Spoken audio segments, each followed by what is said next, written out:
हम लोग electrostatic chapter में टॉपिक इलेक्ट्रिक फील्ड डिस्कस कर रहे हैं। इलेक्ट्रिक फील्ड जिसको हम लोग वैद्युत क्षेत्र कहते हैं, वैद्युत क्षेत्र कहा जाता है इसे, तो इसे डिस्कस करते हैं। इसके पहले क्लास 11 में आपने एक बार फील्ड का नाम और आपने पढ़ा है जिसको हम लोग कहते थे ग्रेविटेशनल फील्ड। ग्रेविटेशनल फील्ड में आपने पढ़ा जैसे अर्थ होती है हमारी, तो अर्थ जिसका मास m लेते थे 11th क्लास में, रेडियस re लेते थे। तो अर्थ के चारों तरफ एक ऐसा एरिया, एक ऐसा स्पेस होता था कि अगर कोई भी बॉडी उसके अंदर आ जाती थी, कोई भी बॉडी उसके अंदर होती थी, तो इसके ऊपर अर्थ एक अट्रैक्शन फोर्स लगाता था which is called gravitational attraction force और ग्रेविटेशनल फोर्स। अर्थ के चारों तरफ एक ऐसा स्पेस, एक ऐसा एरिया जिसके अंदर कोई भी बॉडी अगर आ जाएगी तो अर्थ उसको अपने सेंटर की तरफ अट्रैक्ट करती थी, उस पर एक फोर्स अप्लाई करती थी जिसे हम लोग ग्रेविटेशनल फोर्स कहते थे। और वो जो स्पेस और एरिया होता था उसे हम लोग कहते थे ग्रेविटेशनल फील्ड। अगर इसके बाहर कोई भी बॉडी होती थी तो इसके ऊपर कोई भी फोर्स नहीं लगता था। ये हम लोगों ने पढ़ा था कि अगर ग्रेविटेशनल फील्ड में कोई बॉडी है तो अर्थ उस पर फोर्स लगाएगी, उसके बाहर है तो फोर्स नहीं लगाएगी। ये हम लोगों ने पढ़ा। सेम उसी तरीके से ये टॉपिक है इलेक्ट्रिक फील्ड। इलेक्ट्रिक फील्ड में अभी तक हम लोगों ने पढ़ा कि किसी भी मीडियम में, कोई भी डाइलेक्ट्रिक मीडियम है या एयर या वैक्यूम है, उसमें किसी पॉइंट पर अगर हम लोग कोई चार्ज रख देते हैं, जैसे ये पॉइंट O है और यहाँ पे हमने एक चार्ज रख दिया Q रख दिया, सपोज करो पॉजिटिव चार्ज रखा है प्लस Q चार्ज रखा है। ये Q चार्ज सिंगल भी हो सकता है या फिर ग्रुप ऑफ चार्ज भी हो सकता है, कई सारे चार्जेस भी मिल करके एक बड़ा सा चार्ज बना सकते हैं।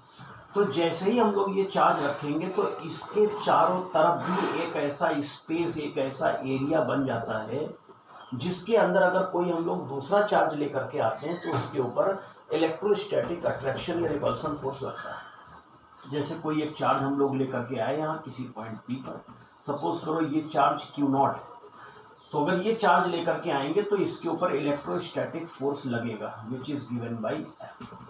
ये इलेक्ट्रोस्टैटिक फोर्स लगता है। अब ये अट्रैक्शन का होगा कि ये रिपल्सन का होगा, ये बात डिपेंड करेगी चार्ज पर। अगर दोनों ये सेम साइन के चार्ज हैं, दोनों पॉजिटिव हैं तो रिपल्सन होगा, दोनों निगेटिव है तो रिपल्सन होगा, एक पॉजिटिव है और एक निगेटिव है तो अट्रैक्शन होगा, लेकिन फोर्स लगेगा। और उस फोर्स की वैल्यू क्या होगी ये भी आप पढ़ चुके हैं, लास्ट वीडियोस में पढ़े देखा है आपने, 1/4 pi epsilon not Q1 Q2 upon r², ये फॉर्मूला पढ़ते हैं। तो F होगा 1/4 पाई एप्सिलॉन नॉट, Q1 की जगह पर Q, Q2 की जगह पर Q0 अपॉन r²। ये फोर्स इस चार्ज पर लगेगा। तो जहां जहां तक किसी भी चार्ज के, जिसे यहाँ हमने ऊपर कोई प्लस Q चार्ज रखा, तो इसके चारों तरफ कोई भी ऐसा स्पेस जिसके अंदर कोई अनदर चार्ज, दूसरा चार्ज लेके आने पर उस पर इलेक्ट्रोस्टैटिक अट्रैक्शन या रिपल्सन फोर्स लगेगा, उसे हम लोग इलेक्ट्रिक फील्ड कहते हैं। तो जो डेफिनेशन है, द स्पेस और एरिया अराउंड अ चार्ज और a group of charge in which any other test charge, इस जो हम लोग चार्ज लाते हैं जिससे हम लोग इलेक्ट्रिक फील्ड का टेस्ट करते हैं, इसे हम लोग टेस्ट चार्ज कहते हैं। ये जो Q है इसे हम लोग कहेंगे test charge, it is test charge. और ये जो Q है इसे हम लोग सोर्स चार्ज कहते हैं। सोर्स चार्ज जो इलेक्ट्रिक फील्ड का सोर्स है, जो इलेक्ट्रिक फील्ड डेवलप कर रहा है वो सोर्स चार्ज है, और जिससे हम लोग इलेक्ट्रिक फील्ड का टेस्ट कर रहे हैं वो टेस्ट चार्ज है।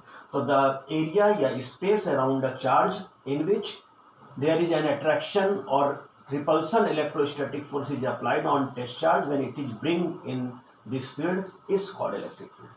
किसी भी एरिया, किसी भी चार्ज या किसी भी ग्रुप ऑफ चार्ज के चारों तरफ का वो स्पेस जिसमें जब कोई दूसरा हम लोग टेस्ट चार्ज लेके आते हैं उस पर electrostatic attraction repulsion force work करता है, इसे हम लोग इलेक्ट्रिक फील्ड कहते हैं। ये बात ध्यान दीजिए, ये चार्ज भी हो सकता है, ग्रुप ऑफ चार्ज भी हो सकता है। इलेक्ट्रोस्टैटिक अट्रैक्शन फोर्स होगा कि रिपल्सन फोर्स होगा, ये डिपेंड करेगा चार्ज के नेचर पर।